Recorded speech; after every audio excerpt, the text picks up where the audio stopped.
to tell you something that happened this week in Southwest Florida, in my stomping grounds in Estero, Florida.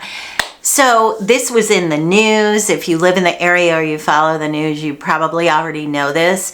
But have you ever heard of the Cascades?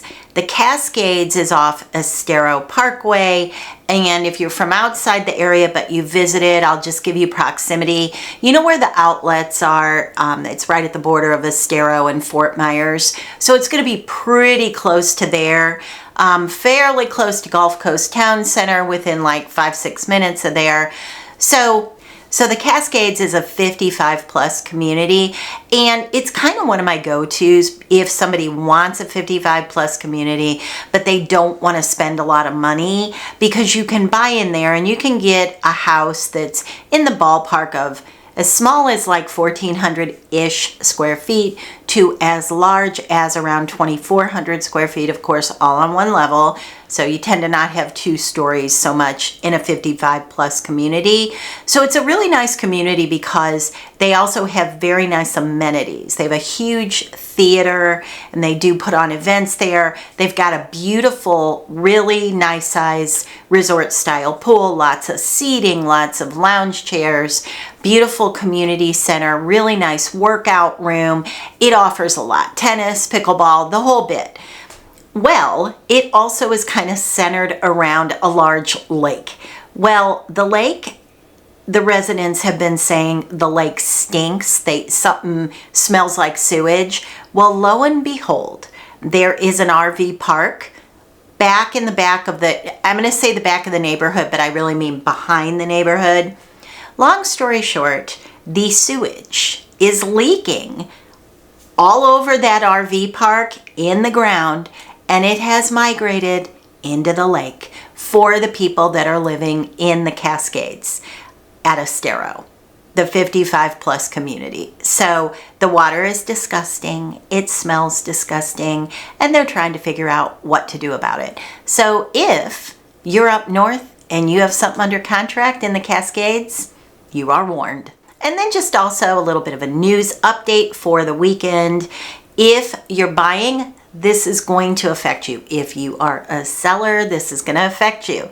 And it definitely affects me as a real estate agent. So before we jump into that, if this is the first time that we're meeting here on my channel, I want to introduce myself. My name is Barrett Pastor, and I've been a real estate broker for 26 years. So hopefully I'm coming to you from a place of knowledge and experience, and I can help you navigate the soup bowl, everything that's going on right now in Florida. So, weekend news. What else has been going on? So like I said, this is going to affect everybody. The NAR lawsuit is going to affect everyone. So as of August 1st, there will be no more what we call co-brokerage in the MLS. So what does that mean? Well, when we pull property as real estate agents, we go in the MLS and it might say buyer's agent X, and X could be anything, okay? So X can be any number, but let's say X was 2.5%. Then we know that the seller is going to pay 2.5% commission. The buyer doesn't have to worry about it. So this whole lawsuit happened, and now that is going to be removed completely. So when we pull property for you, we have no idea if there's a commission involved or not. What we're now required to do by law, I really want to say this, I want to bring this home. This is now required by law, that in order to open a door for someone, and we're still on the fence if that applies to video property. You know, we do that in Southwest Florida a lot, in other parts of Florida as well.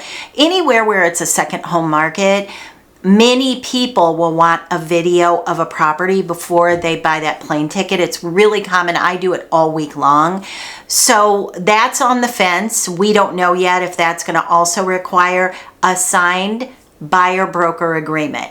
Now, what I personally have seen is 6 different versions of those, but no matter what, you do have to have that signed. You cannot just say, so the days of where you would go on the website that rhymes with pillow and then you would contact an agent and you'd fly in and you'd look at 10 properties, no. You're going to have to sign an agreement with 1 or 2 or 3 or whatever, however you decide to do it, you're signing an agreement. And in that agreement, it will say that you agree to pay X, because most people are not going to say you agree to pay 0, because they have no idea if they're going to get paid at all in that scenario. And listen, there are people out there that thought this was a good thing, but what they didn't realize is that now the buyer theoretically and very possibly will have that fee. So if you want to look at 4 houses that are $400,000, you might have to agree to pay X, whatever X is, $5,000, $8,000, $12,000 to the buyer's agent. And if the buyer's agent is not getting paid by the seller or the seller's agency, do you think anybody's going to work for free? Because they're not. These are the things that did not get thought through. Now, personally, I have a plan for my own business to make this work for everybody, because the way that I do it is, if it doesn't work for the buyer, it doesn't work for anybody. If there is no buyer in the transaction, there is no seller. So that's significant. And I'm just giving you like the little, there's lots of but this, not that, yes, this, not that. You know, I've heard that some people have a touring agreement where they'll show property for 7 days free of charge. And then if there's a sale, that ultimately, if they're going to be writing a deal, then you're agreeing to pay X. But what's really the difference when you do that? The fee is the fee. If the fee goes to the buyer, they may not have the money. So that is kind of a quagmire right now. And that is going to start happening August 1. So you need to be aware of that. And then also specific to coastal Florida. So the east coast of Florida, the southeast coast of Florida. So I'm talking about Miami, Boca Raton, and right on up the coast to about Jacksonville, because that's getting into a different area. I'm talking about sort of just that coastline. And then also Southwest Florida, which would be like Marco Island on up, I'm going to say, to all the way through Tampa. Listing inventory has increased by 30%. So listen, those of you that get upset with me for saying that a bubble is coming or bursting, or in my opinion, it is a slow leak. Like every time something new pops up, every time some crazy political thing happens, it's like somebody pops a tiny pinhole in the bottom of the bubble and more air is coming out. And eventually the balance of the air in the bubble and the atmosphere, it's going to fall. We know this. And I'm telling you, I think we're watching it happen right before our eyes. I just think those of you who keep saying there is no bubble, well, maybe there's not a bubble that's just going to instantly burst like an atom bomb. I would agree with you. But listen, if you don't think that those little tiny pinholes that keep coming up, if you don't think that's going to affect the real estate market, listen, I've got a bridge to sell you, because it is affecting it now. Now listen, there are ways you can take advantage of it, because I know that a lot of my client base and a lot of those that you reach out to me by consultation. So if you didn't know, I do consultations here as well. I'll leave it right here for you. But if you want to talk through this and you're like, you know, a lot of people will contact me and say, I watch your videos and I want to do a deeper dive into what I'm looking to do. I'm not going to buy in for 2 years, or I'm not going to buy for a year, or whatever it may be, but I want to get ready. I want to start to kind of zone in on an area. Do you think this is a good area, a bad area? I need to get to know you a little bit, how you want to live, what, just sort of a general outline of what you want to do financially, so that I can properly help you. And that's what I do during consultations. Listen, I always say, if you're going to spend $300,000, $400,000, $500,000, $700,000, get a second opinion. I might completely agree with what you want to do, but this happens all the time, all week long. I will inform someone of something they had no idea of. And sometimes it's things that a person might say, whoa, whoa, whoa, whoa, whoa. I don't even want this condo anymore.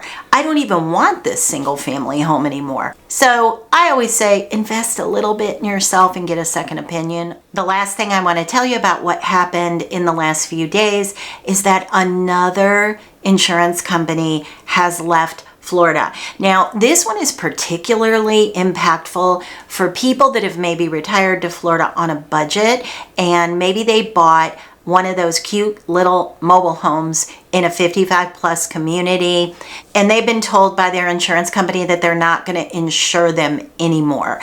There are so few insurance companies that will insure a mobile home in Florida now, and with this last one leaving, I can pretty comfortably say that I'm not aware of any insurance company anymore in Florida that will insure a manufactured home. So we really have a twofold problem with those manufactured homes.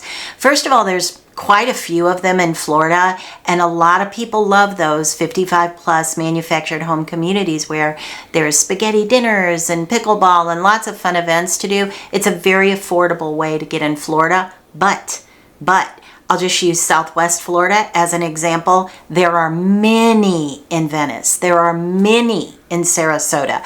There are many in Naples. And you might say, wait a minute, where in Naples?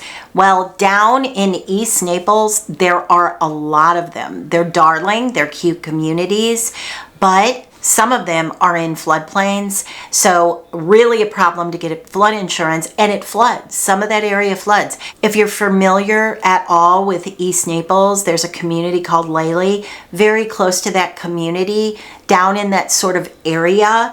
You see flooding all over the place. So even if you're not in a flood zone, that doesn't mean that you're not going to flood. So there are some 55 plus, a lot of them, 55 plus manufactured homes that have gone underwater in the past. Well, now they can't get flood insurance.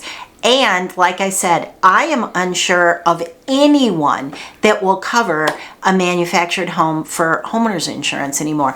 If you have one and you know one, and I don't mean you haven't got your cancellation letter yet, because that's one thing that's coming up pretty often. My past clients that have bought those are telling me that they're getting cancellation letters, that they just can't find any outlet for it. I have a video on self-insuring, because that might become your only option if you have a manufactured home.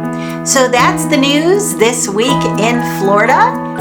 Let me know your thoughts, and I'll see you in the next couple days for another video, and I'll give you an update. I'll let you know if they get the sewage out of the pond behind those poor people's houses.